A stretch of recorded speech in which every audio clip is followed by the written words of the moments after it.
puntualizando, era hace 2 semanas atrás.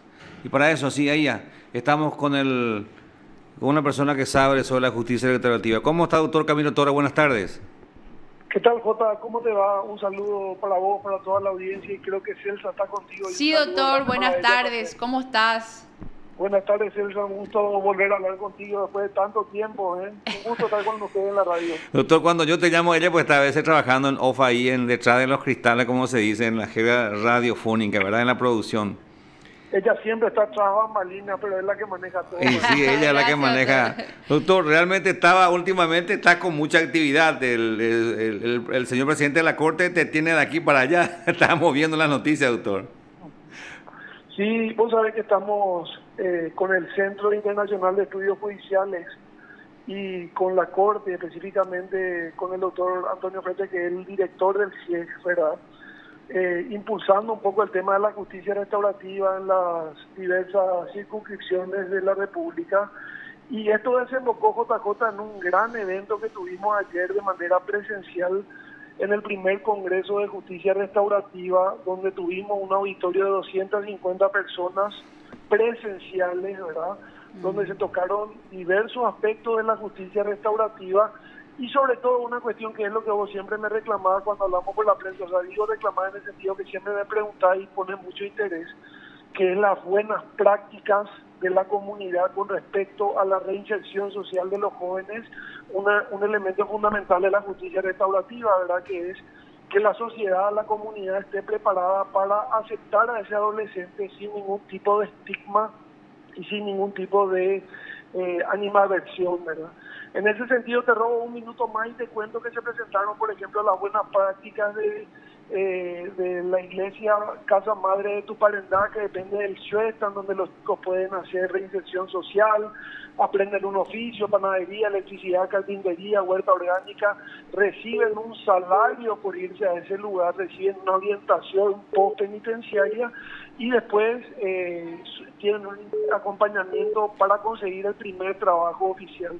También la red de voluntarios del Paraguay estuvo presente ayer explicando cómo hacen ese acompañamiento, orientación, no solo al adolescente infractor, sino que muchas veces a la víctima, que también está presente en los procesos restaurativos. También estuvo el Ministerio de Justicia a través del SENAI presentando los manuales de medidas no privativas de libertad y privativas de libertad con enfoque restaurativo, una herramienta fundamental en la justicia restaurativa.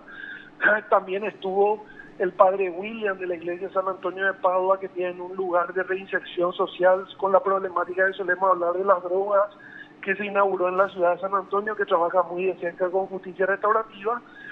Y bueno, y eso fue un poco lo que se presentó ayer y la gente lo recibió con mucha buena onda, como se dice, y se dieron cuenta de que es posible tener una justicia más humana que trata justamente a personas y no solamente a criminales que no pueden ser resocializados, ¿verdad? Qué bien, doctor. Realmente están tomando, como se dice periodísticamente, el toro por las astas, porque realmente es una preocupación, doctor, ¿eh?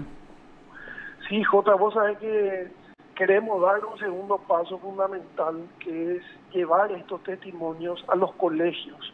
Entender los testimonios de los chicos. Ayer habló un chico desde Rusia, de Moscú, que ya te había contado alguna Sí. vez que está estudiando allá, otro que está en la Argentina, otro que está estudiando medicina en Villarrica, que pasaron por el programa, contaron un poco las vicisitudes que le pasaron, que le llevó la vida, ¿verdad? Y cómo salieron adelante con acompañamiento familiar, con acompañamiento de equipos técnicos, y que hoy en día ese testimonio me parece sumamente importante, llegar a trabajar en una justicia restaurativa a manera escolar y, por qué no, familiar, Jota, en el futuro, ¿verdad? Doctor, una consulta. Muchos padres viven realmente una verdadera pesadilla con respecto a sus hijos, el consumo de la droga. ¿Cuáles son las debilidades en nuestro país que tenemos que ir fortaleciendo? Esa es una pregunta fundamental, Silsa, y eso siempre también conversamos. Es el tema de que habría que ver en este momento qué le ofrecemos nosotros como adultos a los adolescentes y a los niños como valores, ¿verdad? Tenemos una sociedad de consumo que le exige mucho a los chicos y en otra partida no les da nada. entender los valores de la educación, del deporte, dónde están los valores familiares ahora. Fíjate que eso se conecta con una cuestión fundamental que son las redes sociales. Tenemos chicos que están más de 10 horas por día en redes sociales, y a eso también sumarle la fácil accesibilidad que tenemos a las sustancias, no solamente estupefacientes, al alcohol, al tabaco. Cada vez más es menor la edad de inicio del consumo de alcohol y tabaco, que después desemboca ya en otras sustancias mucho más peligrosas como la marihuana y el chefi, que es un flagelo en este momento, el crack, que vos sabés que causa daño irreversible en un periodo de tiempo muy corto, ¿verdad? Y tenemos un gran problema de prevención. No hay políticas públicas de prevención del consumo de las drogas así fuertes, campañas serias, y también hay un problema que es, una vez que el chico cae, no tiene que ser tratado dentro de un sistema penal, porque esta persona pasa a ser el adicto pasa a ser un enfermo, necesita una terapia, es una cuestión terapéutica. Y prácticamente no tenemos centros de rehabilitación, doctor.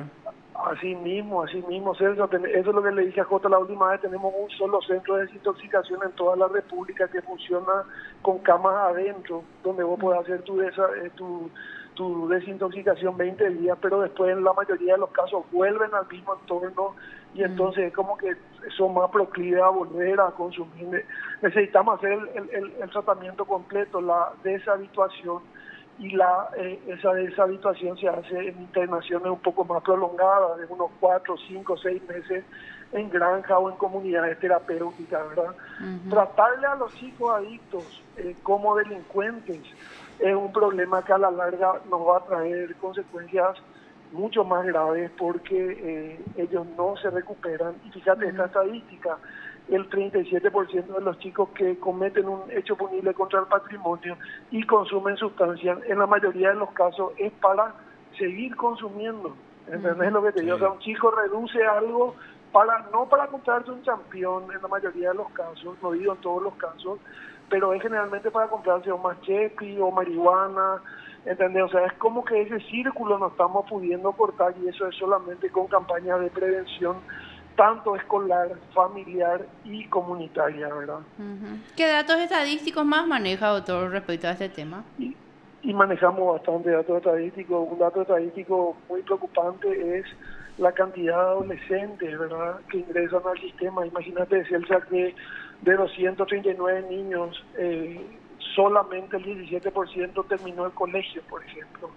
Tenemos un 7% de analfabetos funcionales que siguen entrando prácticamente acá en la zona de Asunción. Te hablo de Central, ¿verdad?, San Antonio, Villaliza, Ñemby, donde ahí tenemos todavía chicos que no asisten al sistema escolar. La cantidad, el 80% de los hechos punibles son cometidos por hombres. Las mujeres tienen una bajísima estadística de cometer hechos punibles. Fíjate que en este momento hay menos de 10 adolescentes en toda la República privadas de libertad, contra 200 y pico adolescentes que están privados en los centros educativos. Otra estadística también que a nosotros realmente nos preocupa es que la cantidad de adolescentes que ingresan al sistema penal adolescente, un 72% trabaja en cuestiones informales, vendedores ambulantes, chatarreros, vendedores de todo tipo de sustancias, en la vía pública, y no son lugares adecuados para ellos, que tienen una legislación que tendría que ser aplicada para el trabajo de niños, niñas y adolescentes, ¿verdad? O sea, hay mucha deficiencia y muchos datos alarmantes que donde impactan lastimosamente en el sistema penal, y eso tenemos que tener en cuenta. Y este es un punto importante que te quiero decir, César, que lo que justamente la justicia restaurativa quiere hacer visible es que cuando un chico comete un hecho punible es porque todos los sistemas anteriores, los sistemas de protección, que todos nos llenamos la boca diciendo que el sistema de la protección integral y compañía no funcionan, ¿entendés? O sea, no están funcionando. Sí. ¿Qué no funciona acá? Y entonces ahí está la respuesta: no funciona el sistema que debe garantizar el derecho de este niño, no funciona lo educativo, lo sanitario, y entonces queremos solucionar mágicamente todo con la justicia y el derecho penal, que es mucho más estigmatizante y punitivo, ¿verdad? Doctor, por último, otro problema es que los padres no nos estamos dando cuenta del peligro que representan las redes sociales para nuestros chicos. Así mismo.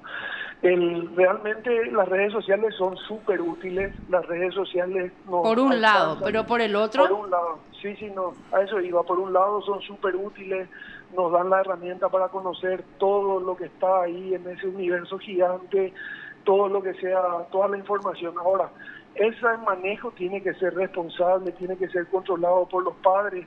En ese sentido tenemos cuantas causas de ciberacoso, acoso sexual, tenemos causas de grooming, tenemos sextorsiones, tenemos una serie de cuestiones que si no controlamos el uso, sobre todo en los chicos más pequeños, ¿verdad? Hasta los 14, 15 años, ese manejo podría tornarse peligroso, ¿verdad?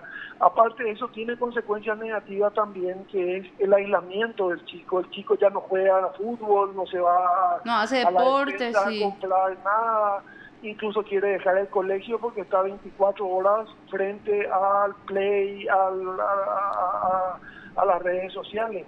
Fíjate que nosotros tenemos un niño ahora, y esto te digo así, y te cuento rápidamente, procesado justamente porque tiene una adicción a los juegos en línea, ¿verdad? Sí. Entonces dejó el colegio, dejó de estudiar, empezó a usar la tarjeta de su papá al solo efecto de comprar jueguitos en línea. Y el chico súper inocente te dice, yo no hice nada, lo único que hice fue comprar jueguitos. Pero lo que pasa es que usó la tarjeta de su papá por un monto bastante grande, y ese es el control que no estamos teniendo, y esa pérdida de control es lo que muchas veces genera esa sensación de abandono en el chico, y que él se siente como el que puede hacer todo hasta que ocurra algún tipo de consecuencia como esta, ¿verdad? Sí. Doctor, estos juegos en línea no solo afectan a niños de 15, 18 años. Yo o sea, ese caso de chicos que tienen 30, 35, 40 años que también están jugando hasta ahora juegos en línea que amanecen día y noche.